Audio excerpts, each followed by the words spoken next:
There was a time when Central Asia belonged to a predator that weighed as much as a small car. 2,000 pounds of bone-crushing fury with jaws that could snap a brontotheres femur like dry kindling. Not a bear, not a cat, not related to any predator alive today. Sarkastodon mongoliensis was the last emperor of a forgotten dynasty, and when it fell, an entire bloodline vanished forever. 35 million years ago, during the late Eocene epoch, the world looked nothing like today. Mongolia was no frozen steppe. It was a subtropical expanse of lush forests and open woodlands, where temperatures averaged 75 degrees Fahrenheit year-round. And the creatures that ruled this world were not bears, wolves, or big cats. None of those existed yet. The apex predators of the Eocene belonged to an ancient order called creodonts, a dynasty of flesh-eaters that had dominated every continent for over 30 million years. They were nature's first experiment in building a mega predator. And for 30 million years, that experiment succeeded beyond measure. But evolution never stops experimenting. As the Eocene gave way to the Oligocene, the climate began to shift.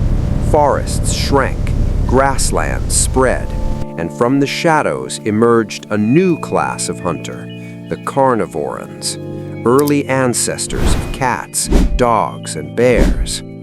They were smaller than creodonts, lighter, but they possessed something the old dynasty lacked: larger brains relative to body size, more efficient metabolisms, and limbs built not just for power, but for endurance. The creodonts had ruled through brute force alone. These newcomers hunted with something more dangerous: intelligence, adaptability, and they were multiplying fast. Across Africa, Europe, and North America, creodont species began to vanish. One by one, lineages that had persisted for tens of millions of years were outcompeted, outbred, and driven to extinction. The amphicyonids, bear dogs, claimed territory once held by creodont overlords. Nimravids, the first cat-like carnivorans, proved deadlier stalkers. Within 5 million years, most creodont families were gone. An empire built across geological ages was crumbling. But in the highlands of what is now Mongolia, one creodont refused to fall.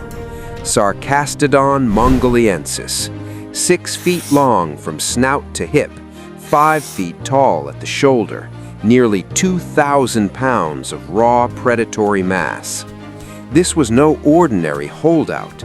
Sarkastodon was the largest land-based predatory mammal of its time, built like a grizzly bear, but with a skull designed for one purpose: destroying bone.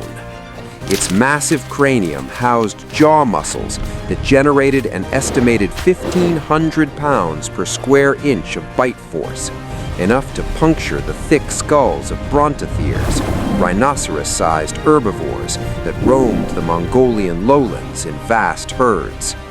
While its creodont relatives perished across the globe, Sarkastodon thrived in Central Asia.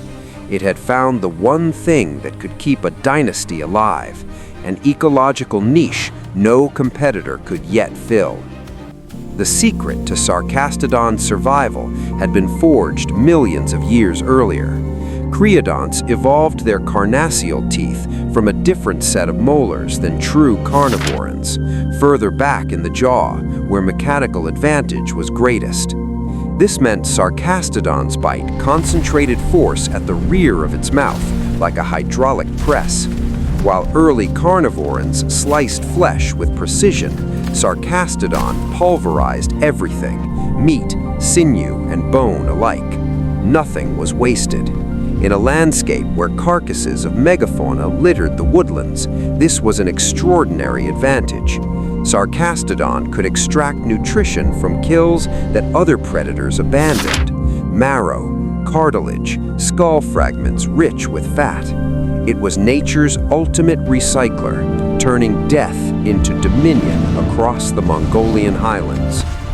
For a brief window of geological time, Sarkastodon was untouchable. The Eocene-Oligocene transition reshaped Central Asia's ecosystems, and Sarkastodon adapted where others couldn't.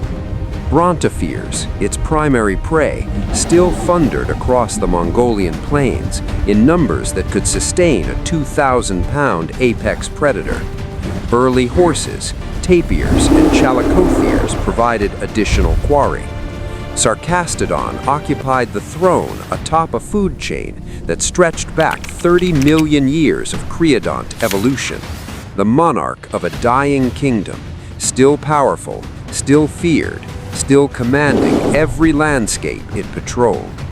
But the competitors circling its territory were growing bolder and smarter.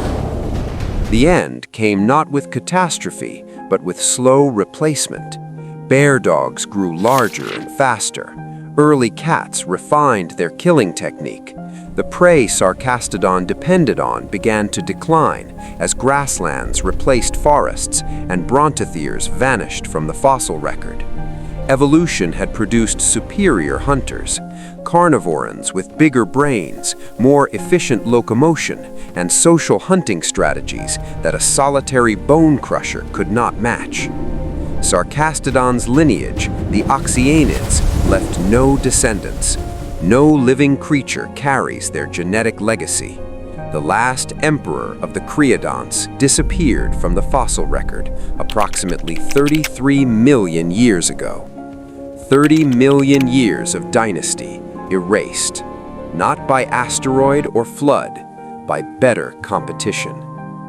You're one of the few who now knows the name Sarkastodon, a predator erased from popular memory for 30 million years. Join thousands uncovering Earth's forgotten rulers at million-year journey. 2 new expeditions launch every week. The next dynasty awaits. They ruled for 30 million years. They crushed bone and commanded continents. They vanished without a single heir. Evolution doesn't mourn its emperors. It replaces them.